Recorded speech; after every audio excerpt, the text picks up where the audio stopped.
Ladies and gentlemen, welcome back to Burgandy Bets. We have NFL Week 12 action. Recording this on Wednesday, one day before the Thanksgiving 3-game parlay we have in the description of the Thanksgiving video. If you didn't see that, go ahead. It's on the channel. It's right under NFL Thanksgiving picks.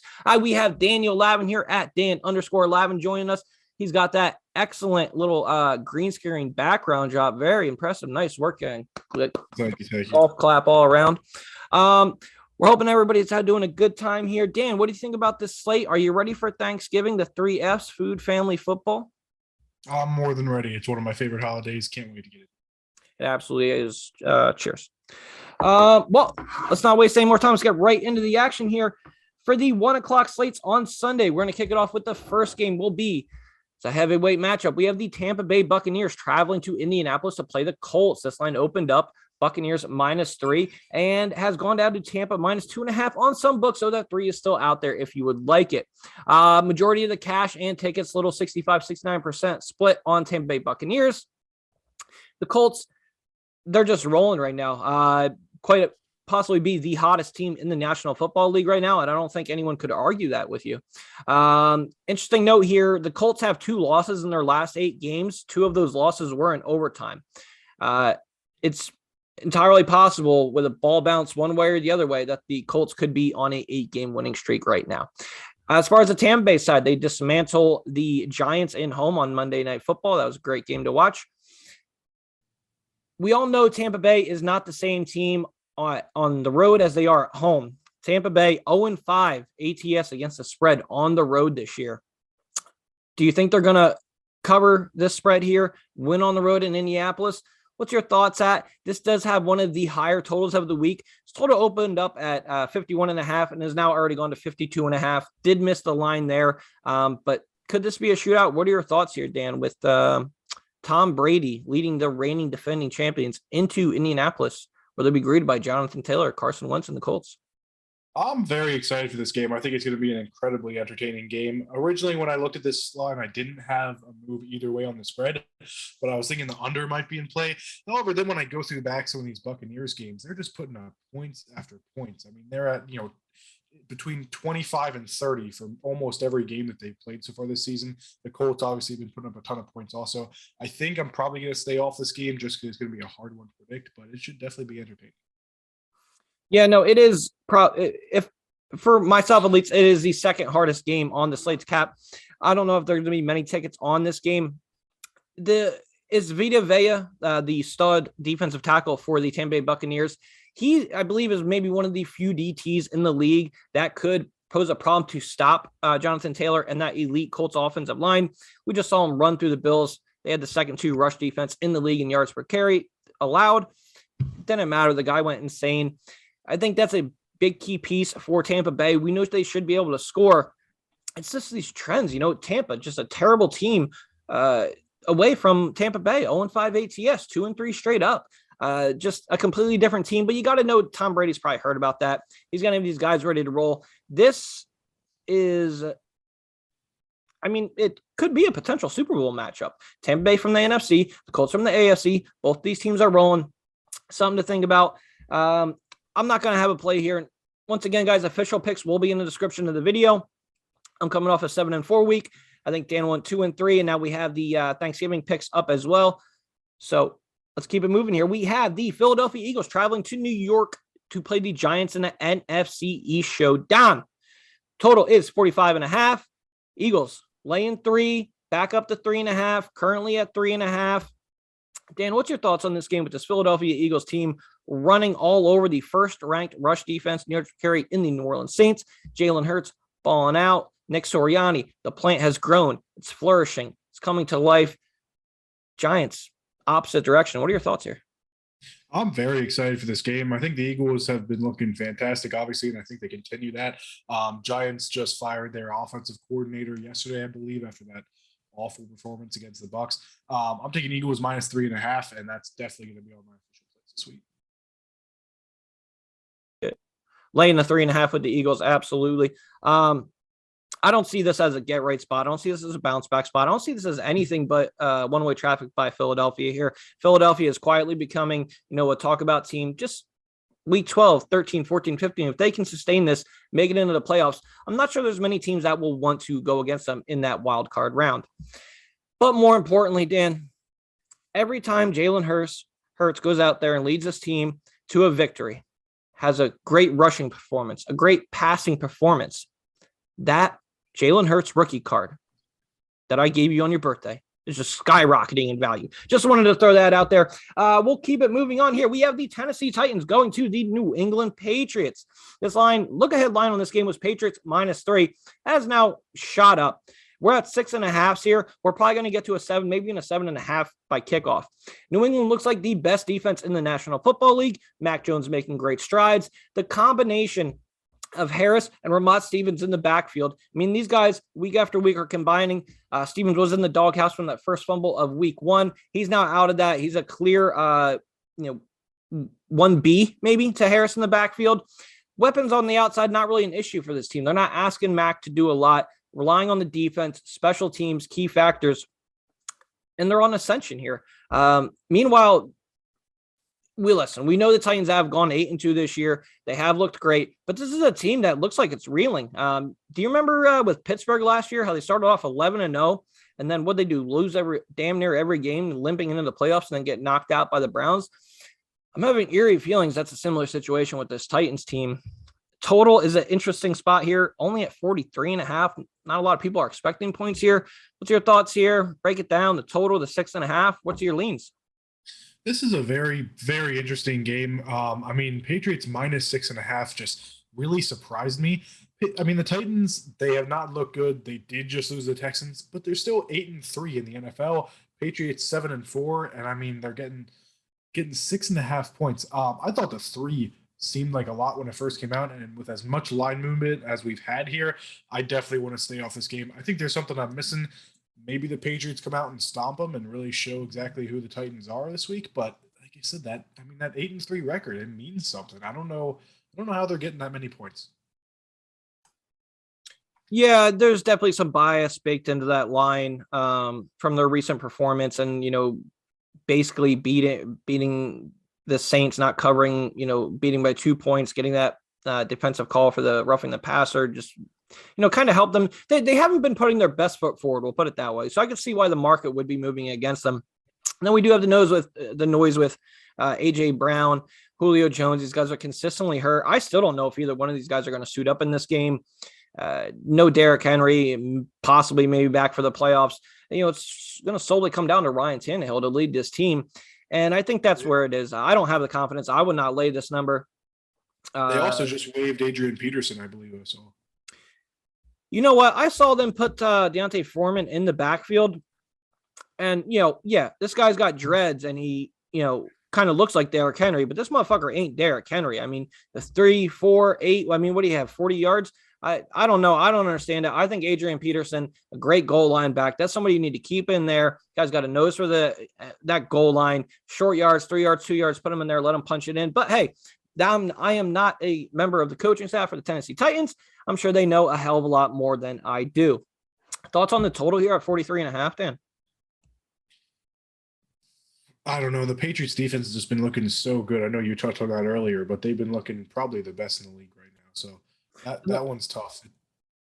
That I was saying the same thing. I know a lot of sharp people are coming in on the under in that game, but if the narrative is that this Titans team is done for, and their Patriots, we've seen them blow out their competition in back-to-back weeks. I mean, 43. I mean, I'm thinking an over is in play here, especially with garbage time points coming in from Tennessee on the back end. If this is a route, no real leans there, no official plays from me. I don't think Dan has any on this game either. We'll keep it moving. We have the New York Football Jets traveling to Houston to play the Texans in the Suck Bowl.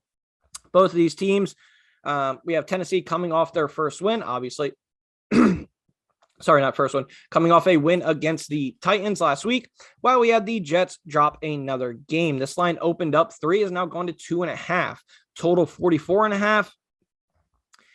What's your thoughts? I'm lost on this one. I mean, if I had to have a free play, I'd I don't like laying points with either one of these two teams, but if I had to make a play, I would take the Texans just because I believe Tyrod Taylor is a better quarterback than any one of the three guys the New York Jets have been trotting out there lately. Break it down. What do you got on this one? I think it's funny you mentioned that because that's exactly what we have in our notes here. I believe we do have word that Zach Wilson's going to be in this game. I'm not positive on that. But I mean, with two teams that are as bad as this, I really think it just falls down to the quarterback, and I'm taking Tyrod Taylor over any of those other three guys. I mean, I believe he's 2-0 as a starter for the Texans. Could be wrong about that, but I mean, I think they can cover this field goal spread. I have the Texans minus 2.5. That's going to be on my sheet. Yeah, technically he's 2-0 in games he has finished because he won that week 1 game, week 2. He got injured running for a touchdown against the Browns in a game that they were only down by 1 score. So interesting note here, though, just so everyone knows, the Houston Texans were outscored. Now they did beat the Titans last week, but they were outscored with offensive yards productions. Tennessee had over 400. The Texans had, I believe, 160. So obviously they won that game off the 5 turnovers and short fields, able to capitalize. But just, keep that in your minds, people. This team did only put up 160 yards offensively in that game. But we'll keep it moving here. What do we got next, Dan? What's the next one on the list here? Carolina Panthers at the Miami Dolphins. Cash and tickets on Carolina. 81% of the cash, 68% of the tickets. This line opened up. Dolphins getting 1 is now going to Dolphins getting 2 at home. Over under this game, 42 points. What do you got on this one, Dan? Is Cam Newton going to bring this team back here and get another win under his belt? Riding this team, Christian McCaffrey, DJ Moore. There's still an elite defense on that side of Brian Burns, Jeremy Chin, Deontay Jackson, Stephon Gilmore added to the fold. Is this hey, Carolina can just keep this defense in it, and at some point, Christian will make a play for us, Cam will make a play, DJ will make a play, or do you think we got to back the Dolphins here as 2-point home dogs? I think when we talked about this game last week, we both said that we didn't understand that spread. We thought Washington was most likely going to win that game and cover, which they did, obviously. However, this week on the opposite, I think the Panthers do well here. The Dolphins haven't looked good. Cam Newton looks pretty comfortable in the position that he's in, and obviously we got Christian McCaffrey doing Christian McCaffrey things. I took the Panthers actually when I opened up at basically a pick 'em and just took Panthers money line here at minus 110. I'm riding with that, but I mean, I think you're okay to take Panthers minus 2. Yeah, I know a lot of people are steaming the under in this game. Sunders already gone down points since it opened. Do you think that's a sharp look, or do you think 41 is not a lot of points in the NFL, and this is at 41.5? No, it's not at all. If anything, I'd take the over in this game. Gotcha.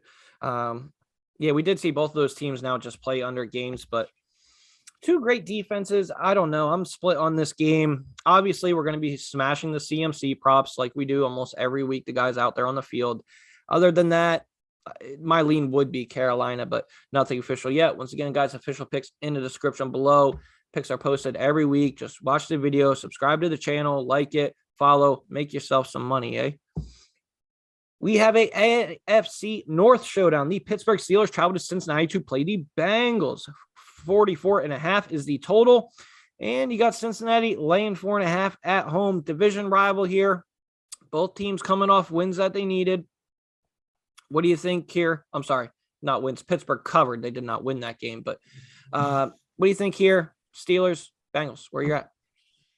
I have almost no notes for this game. At first, when I looked at this, I thought Steelers can definitely cover this 4.5, but then I realized what the Bengals did to the Raiders last week in a pretty good bounce back game for them.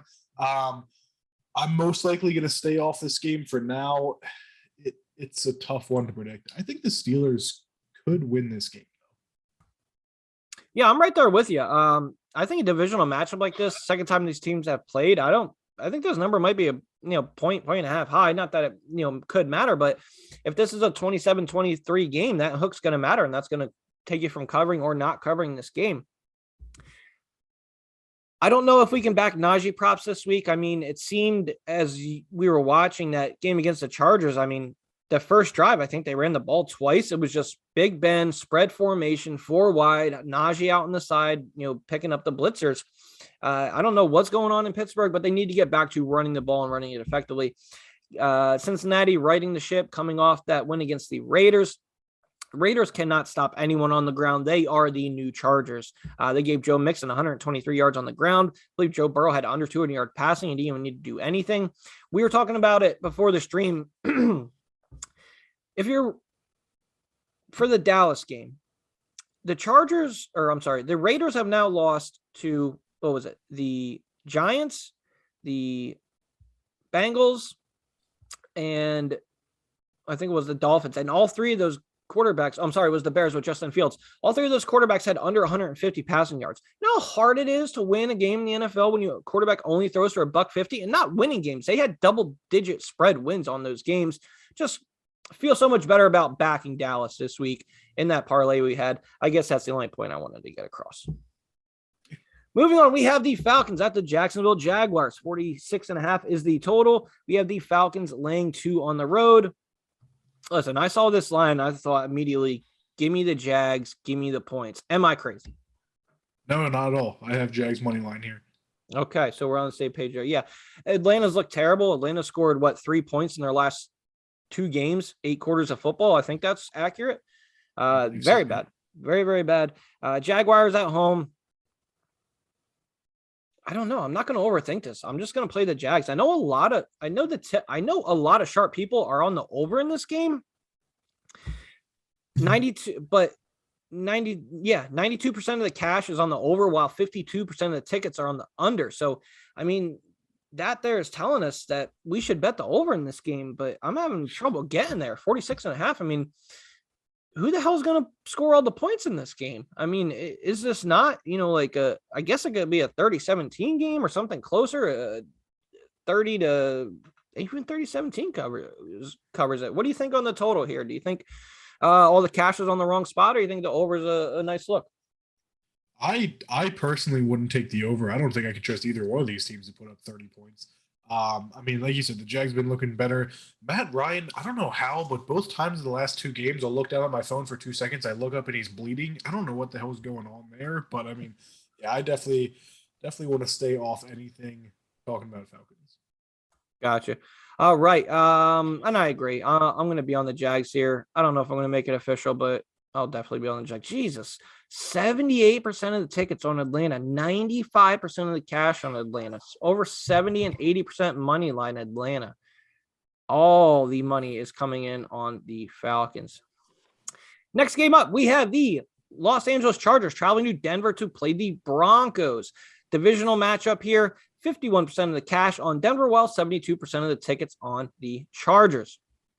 Over under 47.5, still on some books, depending where you could find it. There is juice on that, though. Under 68% of the tickets, 53% of the tickets on the over.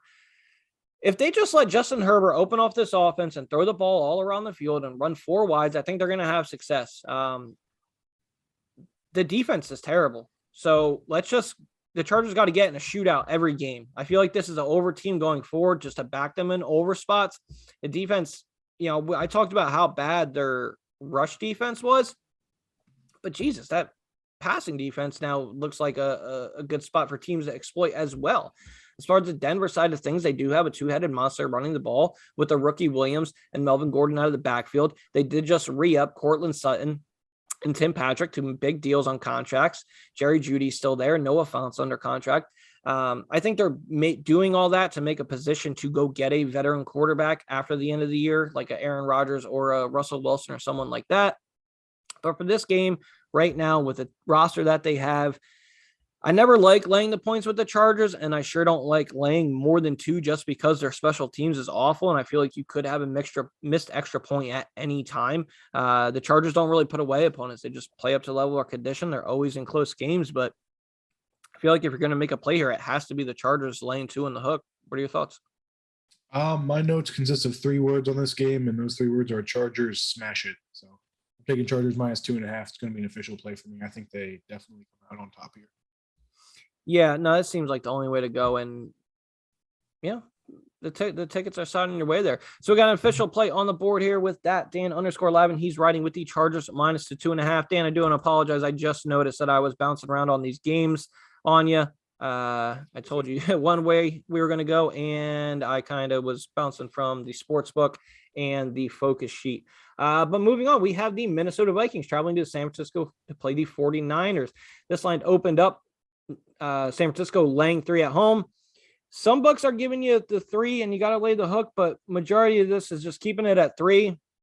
I don't know if the books are going to want to move this. I think they're going to want to take all the action from both sides to go get a hook at some point, but Vikings coming off that win against the Green Bay Packers, Justin Jefferson, 8 catches, 170 yards, 2 touchdowns. The guy is a legitimate problem out there on the field to cover. 49ers, though, they're really coming into their own right here. Deebo Samuel, you can put this guy anywhere on the field, just an electric playmaker. George Kittle, we all know the stud that he is at the tight end position. And now you have Brandon Ayuk. I mean, we talked about it earlier. Hey, where is this guy? Put him on a milk cart. And if you find Brandon Ayuk, please return him to the San Francisco 49ers. Well, he's back. Back-to-back weeks now, he leads this team in target shares. 31% of the targets are going his way. He's catching them. I mean, I believe he's had 7 or 8 balls in the last 2 games. Has found his way into the end zone. The offense seems to be coming together, and they are playing the most aggressive style of football in the National Football League right now. They're going to line up. They're going to run it down your throat. They're going to keep you on the side of the field, and they're just going to soak up the entire first quarter on the first drive of the game. We saw them do it against the Rams. Now they just did it again against Jacksonville. Jacksonville had 14 yards the entire first half. The San Francisco 49ers had more first downs in the first half of the game than the Chargers had yards. They just couldn't get the ball. Now, I don't know if they're going to be able to do that against Minnesota. I guess when you're capping this game, it's all it really comes down to. Do you think Minnesota will be able to get them off the field in these running situations, third down situations? Or do you think San Francisco is just going to keep the time of possession and keep that electric offense that Minnesota has with a Dalvin Cook, a Justin Jefferson, Kirk Cousins? We all know can sling it. Adam Thielen on the sideline, or do you think we're going to have a more competitive game that this 3-point spread suggests? I do think this game's going to be close, but I think it's going to be close in the Vikings' favor. It's funny you mentioned the hook because I actually did about 30 minutes ago. I got the hook on, I believe, Barstool Sportsbook, pulled the trigger at 3.5. I definitely like them to cover here. Kirk Cousins is having like a record year right now, but nobody's talking about it because he's Kirk Cousins. Nobody likes him. He's got 22 touchdowns, 2 interceptions, which is very good numbers. Yeah. But I mean, like you touched on, they've got Justin Jefferson, they've got Adam Thielen, they've got Dalvin Cook, they've got a lot of weapons, and I think they come out on top here. Although the 49ers have been looking very good. Now, I'd be remiss if I did not tell the viewers here that, there was a little issue with the Vikings that came up today. Their star defensive end, Everson Griffin, did lock him. Listen, the guy has locked himself into his house. I don't know the specifics. There's a couple of reports came out. Complicated. Yeah, locked himself inside of his house, has not come out yet. Police are there, and Vikings psychology staff is there trying to get him to exit the house. This is not a story that I've been, rushing to keep up with. I don't know. The guy's probably still in his house, but just food for thought there. They will probably be without their starting defensive end come Sunday. Yeah, T's and P's. Hopefully he's all right. T's and P's. Absolutely couldn't have said it better.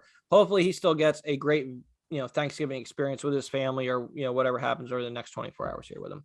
We're moving on. We have an AFC North showdown. The Cleveland Browns travel to Baltimore to play the Ravens. Over under in this game is 46 points with Baltimore laying 4 at home.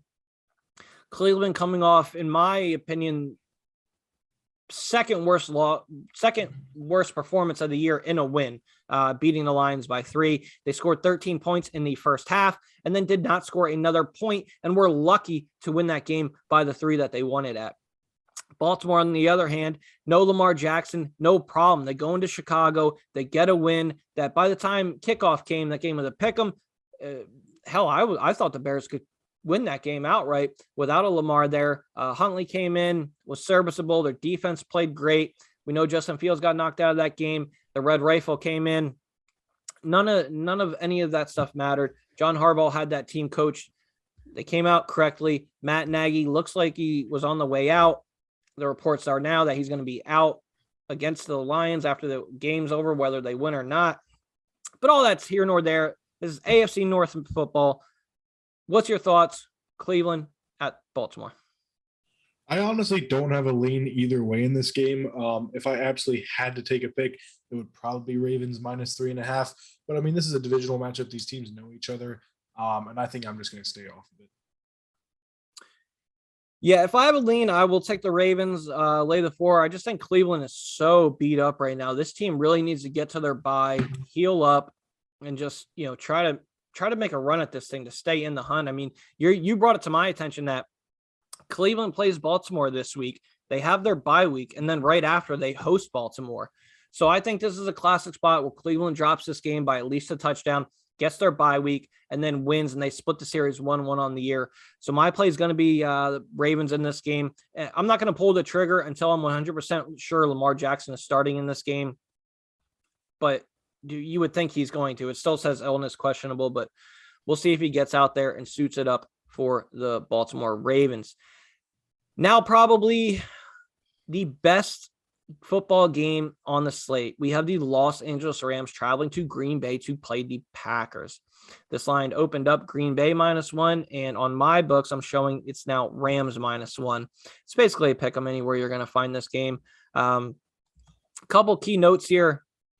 David Bakhtiari, the all-world left tackle, probably the best left tackle in football for the Green Bay Packers.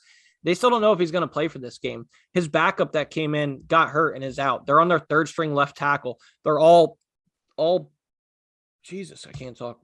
They're all pro guard towards ACL. He's out. So this is a banged up front, offensive line here for the Packers. We know Aaron Jones probably isn't going to be back for this game. Aaron Rodgers is dealing with that turf toe. The defense, at some point, they're going to get J.R. Alexander. Go ahead. COVID toe. Oh, COVID toe. Is that what we're calling? Okay. My bad. Yeah, COVID. Has the COVID toe, slowing them up a little bit there. At some point, the defense will get a J.R. Alexander back, Zadavius back, but that's not going to be this week. As far as the Rams come into this, I mean, boy, if there was ever a buy low spot on the Rams, this is going to be the lowest number you're going to get on the Rams, I believe, for the rest of the year. This is a pick 'em where we're not really going to see that again. Maybe when they play the Cardinals again, it'll be there. Other than that, I don't see it. Von Miller, he's going to have an extra, they had the bye. He has an extra week to get familiar with this team. Same with Odell Beckham Jr., extra time to get familiar with this team. Sean McVay, he has an excellent track record off of his bye week as well. I forget what the exact number is, but he's going to have this team ready to go. What are your thoughts here? Rams, Green Bay, basically a pick 'em everywhere. I also thought the total was interesting as well. 47.5. I would lean over personally right there. But what are your thoughts here? Two of the top teams in the NFC going at it here in Week 12. Well, real quick, I want to mention the reason I keep looking down my phone is because I guess Wednesday afternoon is the time for line movement, because I think 4 of these games from an hour ago when I made my notes have had minimal line movement. It keeps throwing me off. This game's really tough, obviously, as the line portrays. I don't have a lean either way here. The Rams have just embarrassed me 2 weeks running. I keep backing them, and it's been not doing well for me lately. The Packers have looked very good. I think I'm going to stay off this game and just enjoy it for the great game that it should be, but I want to know if you have any leans. Yeah, no, I already have a Rams plus 1,000 Super Bowl ticket. So I'm going to be rooting for the Rams regardless in this game, try to further their seed, maybe get home field advantage at some point in the playoffs if they can get on a winning streak here. But for this game, I think I would still back the Rams just with all the injuries that I mentioned on the Green Bay side of things.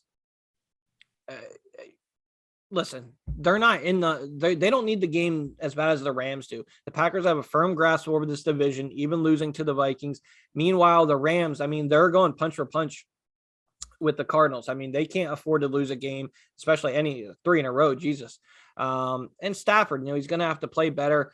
Stafford has played the Green Bay Packers 2 times every year for his entire career, and now this year he's going to play. We saw what he did against the Bears. He's very familiar with that team. That team's very familiar with him. So we'll see what happens there. I think an over is a good play. Nothing official here for me yet, but I think the over is in play.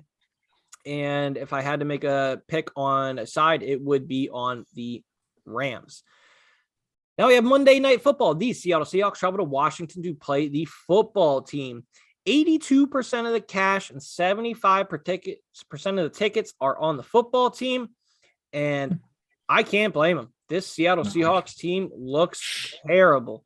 8 quarters of football with Russell Wilson, Tyler Lockett, and DK Metcalf on the field, and the team does not have 1 passing touchdown. 8 quarters of football, 2 full games, not one through the air. Russell Wilson's obviously clear. He's still injured. Something's not right with that throwing finger. I don't know if it's throwing finger. I don't know if it's confidence. I don't know what's going on. This clearly is not the MVP caliber player we've seen in the National Football League for his entire career. Meanwhile, Taylor Heineke and the Washington football team, I mean, these boys are buzzing. Defense looks good, even with Jamar Chase out. Sweat was out. Hopefully Sweat's back in. We know Chase won't be back in. I agree with the line movement. I agree with the cash. I agree with the tickets. I think the total was interesting on this game as well.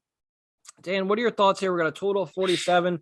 And this line is getting bigger and bigger by the moment. It's now Washington football team -1.5. What's your thoughts here? Break it down. Yeah, I mean, just personally, I feel bad for the Wilson family if the 0 touchdowns, 2 interceptions is what Russ is cooking up Thanksgiving. This is a very tough game.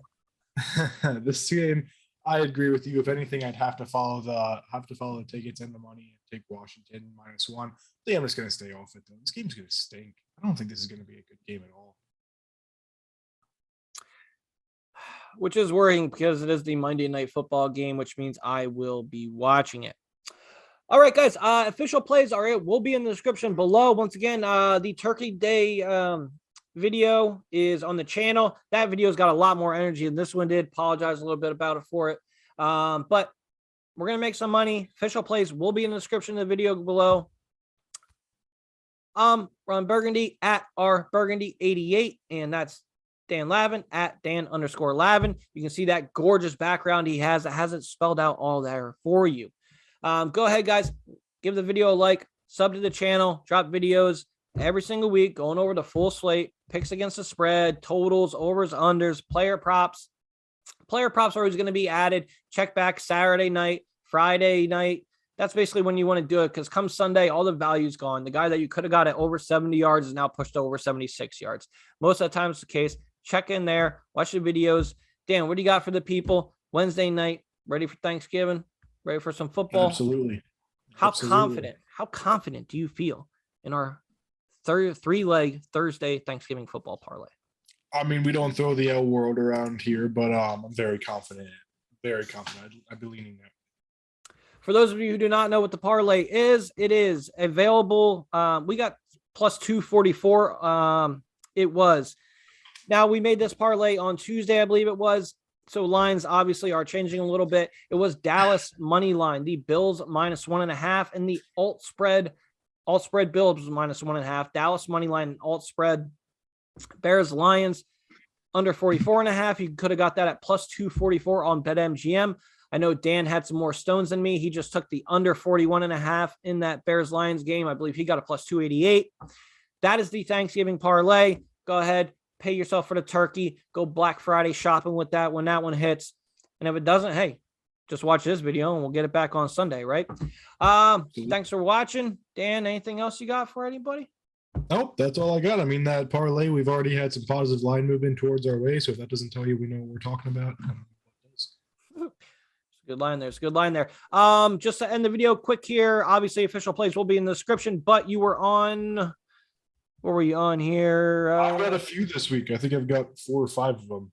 I know I've got Chargers, Eagles, Vikings, and then I might throw the Texans and Jaguars in there also. All right. So Dan's not afraid to fire right away. We'll put those clips in the description. It'll all be there. Guys, enjoy your holidays. Have a safe holiday. And just quick update popped up here. Everson Griffin did just leave his house after 14 hours inside of it. So hopefully he'll be able to, enjoy some festivities tomorrow with the family. Thanks for watching, everybody. Sub, like the channel. Appreciate it. New content every week. I'm R Burgandy. That's at Dan_Lavin. Enjoy Thanksgiving, guys.